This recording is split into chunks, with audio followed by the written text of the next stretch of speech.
City Telugu फटाफट में एक बार फिर से आप सभी का स्वागत है। मैं आपके साथ प्रिया शांडिल। तो चलिए शुरुआत करते हैं आज के कुछ खास हेडलाइंस के साथ। भारतीय किसान यूनियन के प्रदेश अध्यक्ष गुरुनाम सिंह चड्डू ने पहुंचे पानीपत, किसानों को दिया समर्थन। गुरुनाम सिंह ने बीजेपी सरकार पर साधा निशाना।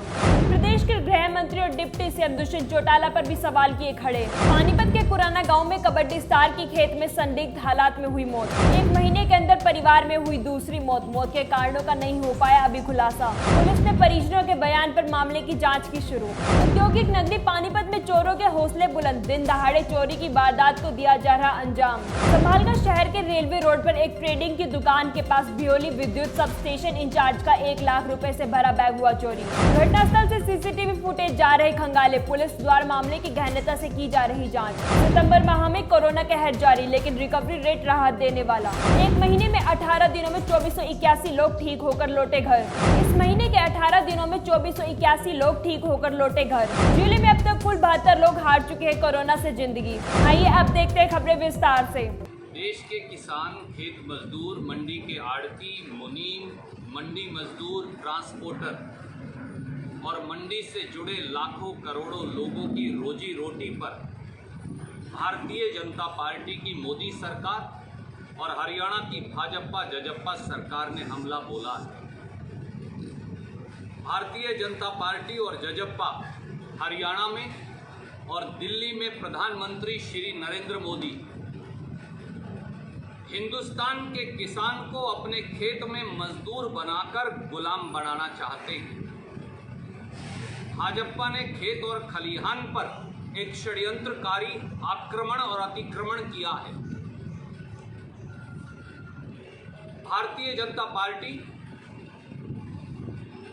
गरीब, पिछड़े और अनुसूचित जाति के इस देश के 30 से 40 करोड़ खेत मजदूरों की रोजी रोटी छीन रही है। इस देश के 20 करोड़ किसानों की रोजी रोटी और आजीविका छीन रही है। इस देश के लाखों करोड़ों मंडी के आड़तियों, मंडी मजदूरों, मंडी के मुनीमों और कर्मियों, मंडी के हमारे काम करने वाले दूसरे साथियों, इनकी रोजी रोटी छीनना चाहती है। ये एक ऐसा भयंकर आक्रमण है जो 73 साल में किसी सरकार ने देश के 62 करोड़ लोगों पर नहीं बोला। कुछ महत्वपूर्ण प्रश्न मोदी जी, खट्टर साहब और दुष्यंत चौटाला से लेकर हम आपके बीच में उपस्थित हैं। भारतीय जनता पार्टी को ये जवाब देना पड़ेगा कि वो 62 करोड़ किसान और खेत मजदूर की रोजी रोटी क्यों छीन रही है। भाजपा और जजप्पा बताए कि वो मंडी व्यवस्था को संपूर्ण तौर से नष्ट और खत्म करके लाखों करोड़ों आड़तियों, दुकानदारों, मंडी मजदूरों, मुनीमों, ट्रांसपोर्टरों और गरीब आदमी की आय और आजीविका, रोजी रोटी क्यों छीनना चाहती है। प्रधानमंत्री नरेंद्र मोदी ने हमारे सब आड़ती और मुनीम भाइयों को कल क्यों अपमानित किया, उनको गालियां क्यों दी, ये कहकर कि वो किसान की आय का हिस्सा जबरन छीनते हैं। जबकि सच्चाई ये है कि आड़ती किसान का बैंक है और आधी रात का गहना है, जिसके बगैर किसान को अपना न्यूनतम समर्थन मूल्य नहीं मिल सकता। नरेंद्र मोदी न्यूनतम समर्थन मूल्य की व्यवस्था को क्यों खत्म करना चाहते हैं? क्या भाजपा, मोदी जी, जजप्पा, दुष्यंत चौटाला, मनोहर लाल खट्टर बताएंगे कि अगर मंडियां खत्म हो गई तो न्यूनतम समर्थन मूल्य किसान को मिलेगा कैसे? देगा कौन? लेकर वो कहां से आएगा? मंडियां हैं नहीं, क्योंकि कानून बना दिया, मंडी खत्म हो जाएंगी। तो 15.5-20 करोड़ किसान के खेत से क्या एफसीआई के अंदर क्षमता है कि वो उसकी फसल न्यूनतम समर्थन मूल्य पर खरीद सके? जवाब नहीं में है।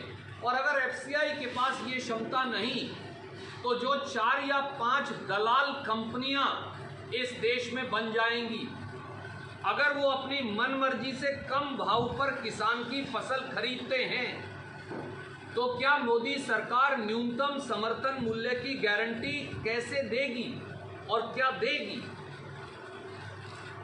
मोदी जी कहते हैं कि किसान अपनी फसल पूरे देश में कहीं भी बेच पाएगा, वो तो आज भी बेच सकता है। पर क्या प्रधानमंत्री मोदी जी, मनोहर लाल खट्टर जी और दुष्यंत चौटाला जी, आपको मालूम है कि किसान के पास तो गांव से मंडी आने के लिए साधन नहीं, पैसा नहीं। वो कैथल से कलकत्ता अपनी फसल लेकर बेचकर कैसे आएगा? और वो भी तब जब कृषि सेंसस 2015-16 के मुताबिक देश का 86% किसान 5 एकड़ से कम भूमि का मालिक है। देश का 65% किसान 2 एकड़ से कम भूमि का मालिक है। देश का 30 से 40% किसान भूमिहीन है, वो पट्टे पर जमीन लेकर काश्त करता है। तो और वो अपना फल, सब्जी और फूल जो 24 घंटे से ज़्यादा बच नहीं सकती, वो हरियाणा से बम्बई, हरियाणा से कलकत्ता, हरियाणा से मद्रास कैसे लेकर जा सकता है? या कलकत्ता का किसान हरियाणा कैसे ला सकता है? या राजस्थान का किसान बंगाल कैसे बेचकर आ सकता है? क्यों आप झूठ बहकाकर लोगों को बहका रहे हैं? और मोदी जी हमारे अनुसूचित जाति के एससी के भाई बहन, हमारे पिछड़े वर्गों के भाई बहन खेती के व्यवसाय में किसान के साथ कंधे से कंधा लगाकर रोजी रोटी गांव के अंदर चलाते हैं। शहर की मंडियों में हमारे अनुसूचित जाति और पिछड़े वर्गों के भाई बहन मजदूरी करके अपने परिवारों का पेट पालते हैं। ये करोड़ों करोड़ों परिवार अनुसूचित जाति, पिछड़े वर्गों के एससी बीसी के साथी कहाँ जाएंगे जब मंडियां और कृषि व्यवस्था खत्म हो जाएगी? और आखिरी सवाल दुष्यंत चौटाला जी आपसे, सत्ता की मलाई कितने दिन और खाओगे? कुर्सी प्यारी है या किसान प्यारा है? कितने दिन और भारतीय जनता पार्टी के तलवे चाटोगे? कितने दिन और मोदी जी और मनोहर लाल खट्टर की गुलामी करोगे? कितने दिन और इनके बंधक पिछलग्गू बने रहोगे? दुष्यंत चौटाला जी, हरियाणा का किसान जानना चाहता है, कुर्सी जिससे आप चिपके बैठे हो उससे इस्तीफा कब दोगे? और जजप्पा भारतीय जनता पार्टी खट्टर सरकार से समर्थन वापस कब लेगी? क्योंकि जिस किसान का वोट लेकर 10 विधायकों के साथ आप सत्ता में आए थे, आज वो किसान सड़क पर है और आप सत्ता के महल के अंदर मलाई खा रहे हैं। किसान चिलचिलाती धूप में, तपिश में पिस रहा है, मजदूर पिस रहा है और आप मलाईदार पद पर वातानुकूलित कमरों में आनंद ले रहे हैं। किसान आपको माफ नहीं करेगा, ना भाजपा की 7 पुश्तों को माफ करेगा। कोई प्रश्न आप पूछना चाहे तो सवाल। अगर जजपा समर्थन वापस भी ले लेती है तो कांग्रेस के पास सरकार बनाने का क्या विकल्प है? सवाल सरकार बनाने का है ही नहीं मेरे मित्र। सवाल किसान की पीड़ा हरने का है। सवाल खेत मजदूर की जिंदगी चलाने का है। सवाल आड़ती, मुनीम, दुकानदार और मंडी मजदूर की आजीविका को बचाने का है। हरियाणा में भाजपा जजप्पा के गठबंधन को 1 सेकंड भी सत्ता में बने रहने का अधिकार नहीं बचा। हमारी मांग है कि जजप्पा को भाजपा से समर्थन वापस लेना चाहिए। मलाई के मुकाबले में किसान को मरहम लगाना चाहिए। दोबारा से चुनाव होंगे। हरियाणा में कांग्रेस 70 नहीं 80 पार के वादे के साथ नहीं मानेंगे। ये 5 सदियों तक लेकिन उन्होंने ये कहा जब से अध्यादेश की मीटिंगें शुरू हुई वो इसका विरोध करती आ रही थी, लेकिन उनकी कभी भी सुने नहीं। क्या ये मान लिया जाए कि हटकर्मी से मत लिया जाए? आदरणीय मित्र, हरसिमरत कौर जी ने चुप्पी क्यों साधे रखी जून से और सितंबर तक? मंत्रिमंडल में जब तीनों अध्यादेश पारित हुए तो हरसिमरत कौर जी वहां बैठी थी, उनके उस पर सहमति पर दस्तखत हैं अकाली दल बादल की मंत्री के। उन्होंने तब विरोध क्यों नहीं दर्शाया और जताया? आज जब लगा कि पंजाब के अंदर कदम रखना मुश्किल हो जाएगा तो फिर स्वांग करके अब इस्तीफा दे दिया। इस्तीफा तो दे दिया, पर क्या हरसिमरत कौर बादल जी और सुखबीर बादल जी दोनों बीजेपी की मदद से संसद में एमपी नहीं बनकर गए? तो सबसे पहले तो एमपी के पदों से इस्तीफा दें। क्या आज भी वो मोदी सरकार के साथ उनके समर्थन में नहीं खड़े हैं, उनके घटक दल के हिस्सेदार नहीं हैं? तो भारतीय जनता पार्टी की मोदी सरकार से समर्थन वापस लें, वरना इस प्रकार के 6 साल मंत्री पद की मलाई खाई और आज भी भाजपा के साथ खड़ी नजर आई, तो अकाली दल बादल को भारतीय जनता पार्टी की सरकार से समर्थन वापस लेना चाहिए। तभी मजदूर, किसान, आड़ती, मंडी मजदूर और गरीब उन पर विश्वास करेगा, नहीं तो नहीं। किसानों को मारी गई लाठी पर क्या होता है? अध्यादेश अभी भी राज्यसभा में पारित होने ये कानून बाकी है। आप याद करिए, इन्हीं कुतर्कों के साथ मोदी जी किसान की जमीन का मुआवजा खत्म करने वाला अध्यादेश लाए थे। तब भी कांग्रेस और राहुल गांधी जी ने आगे बढ़कर छाती अड़ाकर लड़ाई लड़ी, किसानों के साथ कंधे से कंधा मिलाकर। आखिर में उस काले कानून को वापस लेना पड़ा। हम कटिबद्ध हैं कि इन काले कानूनों को वापस करवाकर दम लेंगे और आखिरी सांस तक लड़ेंगे। किसानों पर भांजी गई लाठियों पर सांसद धर्मवीर कहते हैं ये छोटी मोटी घटना है। भारतीय जनता पार्टी के नेताओं को उनके एक आदरणीय मंत्री जी कहते हैं कि लाठीचार्ज ही नहीं हुआ, एक उनके मित्र कहते हैं कि लाठीचार्ज की निंदा करता हूं, पार्टी के अध्यक्ष बीजेपी के कहते हैं कि लाठीचार्ज नहीं होना चाहिए था, एक सांसद कहते हैं कि ये तो कोई घटना ही नहीं। खट्टर साहब, किसानों का लहू चलाना तो अब घटना नहीं है आपके लिए, क्योंकि खट्टर सरकार के तो हाथ ही हरियाणवियों के खून से सने हैं। ये पहली सरकार है जो 70 के करीब हरियाणवियों को पुलिस की गोलियों से मार चुकी 6 साल में। चाहे वो डेरा सच्चा सौदा के हमारे प्रेमी साथी हों पंचकुला में, और चाहे आरक्षण के दौरान पूरे हरियाणा में जो वारदातें हुई, जिनका आज तक ना ज़मीन का मुआवजा मिला, ना संपत्ति का मुआवजा मिला, ना जान का मुआवजा मिला। वो इसलिए ये तो सरकार ही दमन चक्र में विश्वास करती है। परंतु ये याद रखिए, कुर्सी का अहंकार किसी का रहा नहीं, खट्टर साहब का भी नहीं।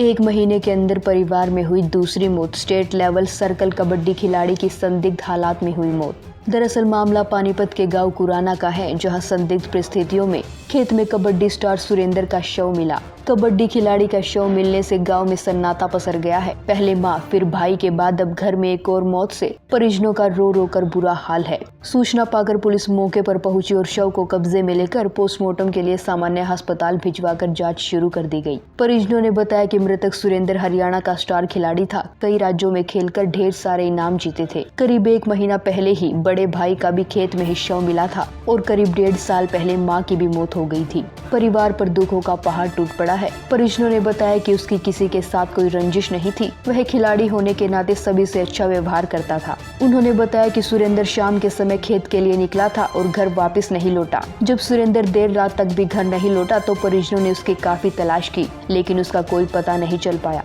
जब तलाश करते परिजन खेत में पहुंचे तो सुरेंद्र का शव खेत के ट्यूबवेल की होदी में संदिग्ध परिस्थितियों में गिरा मिला। जी कुराना गांव से थे ये, मतलब खेत में भाई था मेरा, चौबच्चा थी खेत में, उसमें चौबच्चे में पड़ा पा रहा के बराबर। हाँ जी। सूचना कैसे मिली? सूचना जी मतलब घर वाले थे जी, थोड़ा घर नहीं आता, मतलब सोच तो हो जाए जी, तो इसलिए हम सभी जगह देख के खेत में गए थे। इसके सभी मित्रों के साथ देखे पूछा मैंने, लेकिन कोई सभी ने बोले मतलब हमारे पास तो पहले आला। फिर हम एक दूर खेत में गए तो वहाँ रात के दिन। कितने बजे? ये जी 12 बजे के नज़दीक। टाइम था। तो मौत का कोई कारण आपको पता चला? मौत का तो जी कारण तो कुछ दिखाई नहीं दिया, मतलब किसी तरह कोई निशान कुछ भी नहीं है। हाँ, कोई ऐसी आशंका है कि किसी ने हत्या करके डाला हो? ना जी, हमारी किसी दुश्मनी नहीं है। कोई रंजिश नहीं है? ना जी। क्या नाम था इनका और ये क्या काम करते थे? इनका नाम तो वैसे तो सुरेंद्र था जी। घर वाले भी गांव वाले भी मतलब ये कबड्डी खेलता था, कबड्डी का बहुत ही बढ़िया स्टार प्लेयर था, तो रमसा के नाम से जानते थे को। अच्छा, कबड्डी में क्या? कबड्डी का ये स्टॉपर था जी, मतलब बहुत ही बढ़िया नाम कमा भाई ने। तो ये हरियाणा में नाम था जिनका। मामले की सूचना पुलिस को दी गई। सुरेंद्र के शरीर पर कोई चोट के निशान नहीं है। पुलिस ने घटनास्थल का मुआयना किया और शव को कब्जे में लेकर पोस्टमार्टम के लिए सिविल अस्पताल में रखवाया। फिलहाल मौत के कारणों का कोई खुलासा नहीं हो पाया है। पुलिस ने परिजनों के बयान लेकर मामले की जाँच शुरू कर दी है। हाँ, देखिए, हमारे मतलौटा थाने में सूचना आई थी कि लड़का शाम को खेत में गया था और सुबह जब वापस नहीं आया, घर वालों ने उसको रात को जाके सुबह जाके तलाश की तो उसकी डेड बॉडी मिली होदी के अंदर, जो खेत में टैंक होता है पानी का, उसके अंदर। तो उन्होंने कंप्लेंट दी है कि भाई ऐसे ऐसे ये रात को गया था और सुबह मौत हुई मिली है, तो इसकी पोस्टमार्टम करके इसकी मौत के कारणों की जाँच की जाए। तो हम पोस्टमार्टम करवा रहे हैं, जो उसमें लीगल एक्शन है वो ले रहे हैं। ब्यूरो रिपोर्ट, सिटी तहलका। देखिए, कल जो है पूरे हरियाणा के अंदर रोड जाम का प्रोग्राम है और सभी जगह पे रोड जाम होंगे। मैं ये कहना चाहूँगा कि गृह मंत्री ने शर्म उतार रखाई है। सरे आँखों का भी अंधा, अकल का भी अंधा है। मेरे साथ हैं प्रदेश अध्यक्ष भारतीय किसान यूनियन के चडूनी साहब। उनसे पूछेंगे कि कल की रूपरेखा क्या है। हरियाणा का दौरा कर रहे हैं, किस तरह की रूपरेखा? देखिए, कल जो है पूरे हरियाणा के अंदर रोड जाम का प्रोग्राम है और सभी जगह पे रोड जाम होंगे। बहुत अच्छा माहौल अभी हम पूरे हरियाणा का राउंड काट के आए हैं और उसके बाद 25 तारीख का पूरा देश बंद का प्रोग्राम है। हमारा नहीं है, दूसरे संगठनों का, लेकिन हम उसमें सहयोग कर रहे हैं और उसके बाद पूरे देश के संगठनों को इकट्ठा करके पूरे देश में एक आंदोलन खड़ा किया जाए। तो अभी हाल ही में कुछ दिन पहले आप हरियाणा भवन गए थे, वहाँ पर 2 किसान गुटों में आपके बीच कुछ तानातनी की बातें सामने आई थी। क्या लगता है, यह आंदोलन सफल होगा नहीं होगा? देखिए, सरकार का एक षड्यंत्र था कि सरकार हमें अपने 2-3 आदमी खड़ा के ये दिखाना चाहती थी कि ये किसान संगठनों के और सरकार के बीच में एक समझौता हो गया है। 8 मांगों पे समझौता हो गया। दिखाना चाहती थी, ड्रामा कर रहे थे। उस ड्रामे का हमें पहले से पता चल गया कि ये ड्रामा कर रहे हैं हरियाणा भवन में। तो हम वहाँ पे पहुँच गए। बातचीत से तो हमने पहले ही इनकार कर दिया। हम वहाँ पे पहुँच गए, हमें पता चला था कि वो प्रेस कॉन्फ्रेंस करेंगे। वहाँ पे मंत्री के प्रेस कॉन्फ्रेंस करने के बाद हमने मीडिया के सामने जब हम आए उनकी असलियत बताने के लिए, तो वो जो सरकार के एजेंट थे, किसान आंदोलन में शामिल नहीं है। वो आप कह रहे हैं किसान आंदोलन 2 फाड़ नज़र आया या संगठन 2 फाड़ नज़र आए, वो संगठन नहीं थे, वो सरकार के दलाल थे। हरियाणा के 17 किसान संगठनों का आंदोलन है और वो चल रहा है बखूबी। तो वो जो थे, एक तो अंबावता ग्रुप से था जो कई दिन पहले निकाल दिया गया इस आरोप में कि बीजेपी की दलाली कर रहा है। 10 को लाठीचार्ज किया गया था। उसके बाद हरियाणा सरकार जहां गठबंधन की है, एक तरफ जेजेपी ये कह रही है कि गलत हुआ, दूसरी तरफ जो है गृह मंत्री का जो बयान है वो कि कुछ लाठीचार्ज नहीं हुआ। इसको लेकर के क्या कहना चाहेंगे? मैं ये कहना चाहूँगा कि गृह मंत्री ने शर्म उतार रखाई है। सरे आँखों का भी अंधा, अकल का भी अंधा है। उसको नज़र आ रहा है, वीडियो देख रहा है, फ़ोटो देख रहा है, पुलिस लाठियाँ मार रही है और सिविल में पुलिस ने सिविल में अपने लोग मोटे लठ लेके खड़ाए हुए हैं। पुलिस वालों के पास तो प्लास्टिक के लठ होते हैं और जो टांगों में मारने होते हैं, उन्होंने मोटे लठ हैं वो खोपड़े में मार रहे हैं, सीधे हड्डियां तोड़ दी हैं। पुलिस के लठ से कभी जो प्लास्टिक का उससे हड्डी नहीं टूटती।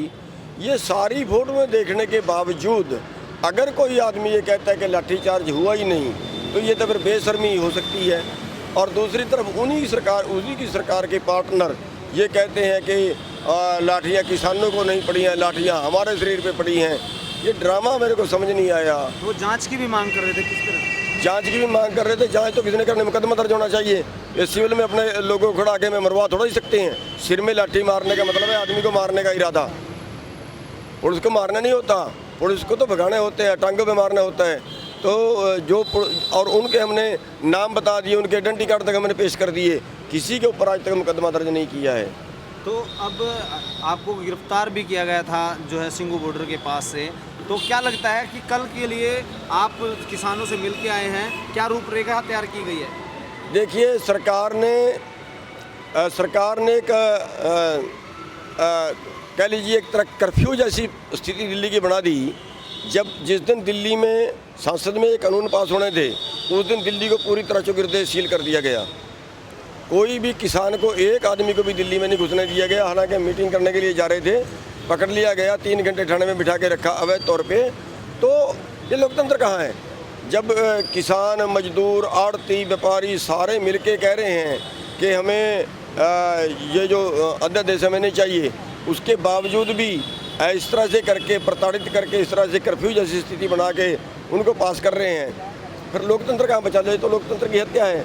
ये तो कारपोरेट के लिए कानून बनाए गए हैं और लोकतंत्र का गला घोटा जा रहा है। किसानों को क्या नुकसान होने वाले हैं? अध्यादेश आ रहा है, सरकार कह रही है कि कांग्रेस और कुछ लोग किसानों को, भोले वाले किसानों को बहका रहे हैं। सरकार के पास कहने के लिए जब कुछ शब्द नहीं बचे तो वो किसानों पे इल्ज़ाम लगा रहे हैं कि ये राजनीति कर रहे हैं, ये कांग्रेस के वो बात कर रहे हैं। मैं ये पूछना चाहता हूँ कि हरियाणा में 17 किसान संगठनों का आंदोलन है, क्या 17 के 17 कांग्रेसी हो गए? पंजाब वाले सारे कांग्रेसी हो गए, उत्तर प्रदेश वाले, राजस्थान वाले भी सारे कांग्रेसी हो गए, अकेली बीजेपी ही बची। फिर तो कोई इनके खिलाफ बोलता है, किसी को ये पाकिस्तानी बता देते हैं, किसी को ये कांग्रेसी बता देते हैं। कांग्रेस वर्सेस बीजेपी बन जाती है, किसानों के मुद्दों को भटकाते हैं। मैं ये कहना चाहता हूँ कि ये जो अध्यादेश हैं ये देश विरोधी हैं, राष्ट्र विरोधी हैं, केवल किसान विरोधी नहीं हैं, राष्ट्र विरोधी हैं। इनसे कारपोरेट वर्सेस जनता ये बनेगा। पूरे देश का जो खदान है वो देश के चंद व्यापारी खरीदेंगे, देश के चंद पूंजीपति खरीदेंगे और पूरे देश का पूरा देश जो है फिर इन्हीं से लेके खाएगा और पूरा देश इनका ग्राहक होगा। तो ये ढांचा जो देश में खड़ा हो रहा है और ये कहते हैं हम एमएसपी नहीं तोड़ रहे हैं, जो WTO की शर्तों के अंदर है, जो ये पूरी कर रहे हैं। WTO की शर्तों के अंदर सबसे पहली, सबसे अहम लाइन ये है कि किसी भी देश की सरकार अपने देश के किसानों को वर्ल्ड मार्केट से ज़्यादा भाव नहीं दे सकती। और अगर वर्ल्ड मार्केट पे हम आते हैं तो फिर धान का रेट 1200 रुपये है, गेहूं का रेट 1250 रुपये है, मूंगफली का रेट 3800 रुपये है, गेहूं का सरसों का रेट 3500 रुपये है, मक्के का रेट 1100 रुपये है। फिर ऐसे किसान पीछे। तो अब क्या लगता है, जहां एक तरफ जेजेपी के जो नेता ये कह रहे, दिग्विजय का बयान आया था कि हम किसानों के साथ खड़े हैं, और आपको ऐसा लगता है कि इस्तीफा देने से क्या नाम है ये अध्यादेश वापस हो जाता है, तो हम देने के लिए तैयार हैं? ये दो मुँहे हैं। पहले तो धनखड़ ने किसान बन के किसानों की पीठ में छुरा घोंपा है और अब इन्होंने ड्रामा किया, मैं देवीलाल का पोता हूँ, देवीलाल को भी कलंकित किया और किसान के नाम पे राजनीति की। लोगों ने तो वोटें जो इनको दी एंटी किसान, एंटी बीजेपी दी, एंटी बीजेपी दे के पूरे किसानों की वोटों को बेच दिया इन्होंने बीजेपी के पास। और अब बेशर्मी से लोगों के जख्मों पे नमक छिड़क रहे हैं। ये अध्यादेश किसानों के पक्ष में है। इनसे तो अच्छी, वो 100 गुण अच्छी रहेगी जो हरसिमरत कौर है, उसने तो, वो तो बीजेपी की पार्टनर थी, उसने इस्तीफा दे दिया है।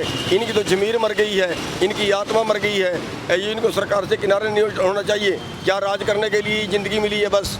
क्या कोई इंसानियत नहीं बची है? कल हरनाम चुनूनी हरियाणा भर का आज दौरा किया है, कल किस तरह की रूपरेखा रहेगी सड़कों पर, जैसे कि आप कह रहे हैं कि हम जाम करेंगे? देखिए, बिल्कुल जाम करेंगे। केवल एक GT रोड छोड़ेंगे, उस GT रोड को छोड़ के पूरे जितने देश स्टेट के अंदर हाईवे हैं, जितने स्टेट के अंदर स्टेट हाईवे हैं, नेशनल हाईवे हैं, पूरी तरह सबको सील किया जाएगा, सब जाम किए जाएंगे 3 घंटे के लिए। लेकिन हम उपद्रव नहीं करेंगे, लाठी सोटी किसी को नहीं मारेंगे। अगर पुलिस कहीं ज्यादती करती है, लाठी मारती है, गोली मारती है, मुकदमे बनाती है, बनाए, हमारी तरफ से कोई हमला नहीं होगा। हमारी तरफ से जो आंदोलन होगा वो शांति प्रिय होगा। नाके लगाएंगे तो इनके तोड़ेंगे, रोकेंगे तो हम लेट के भी जाएंगे सड़क के ऊपर, लेकिन सड़क जरूर रोकेंगे। ये थे प्रदेश अध्यक्ष गुरनाम चुडूनी, पानीपत पहुंचे हैं। उनका ये कहना है कि कल समस्त हरियाणा में रोड जाम होने वाला है और जिसको लेकर उनकी व्यापक तैयारियां हैं। और इसी कड़ी में पानीपत पहुंचे उन्होंने हरियाणा सरकार, गठबंधन सरकार पर हमलावार यहां पर दिखाई दिए। तो इस तरह से जो उन्होंने दावा किया है, इस दावे पर कितना खरा उतर पाते हैं यह देखने वाली बात होगी। सहयोगी धर्मवीर सहरावत के साथ जितेंद्र अहलावत, सिटी तहलका।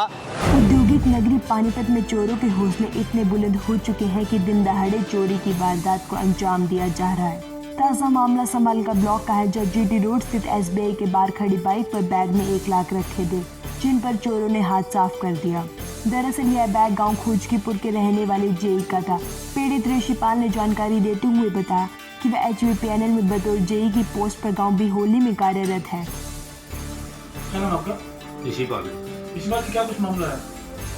ऐसा मैं सवेरे आया था 10 बजे बैंक में, SBI में, तो मैंने चेक से 1 लाख रुपए निकलवाए।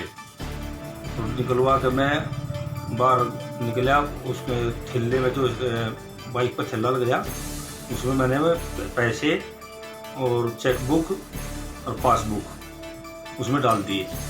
तो फिर मैं बाज़ार में आया नवीन ट्रेडिंग कंपनी पे, रेलवे रोड पे। तो वहाँ पे मैं बाइक खड़ी करके और फ़ोन आ गया, फ़ोन सुनने लग गया। तो जो ही मैं 2 मिनट के बाद वापस टर्न किया, वहाँ पे अपना थैला निकाला, इसमें पैसे हैं, सामान बाद में लूँगा। तो उसमें पैसे गुम मिले में।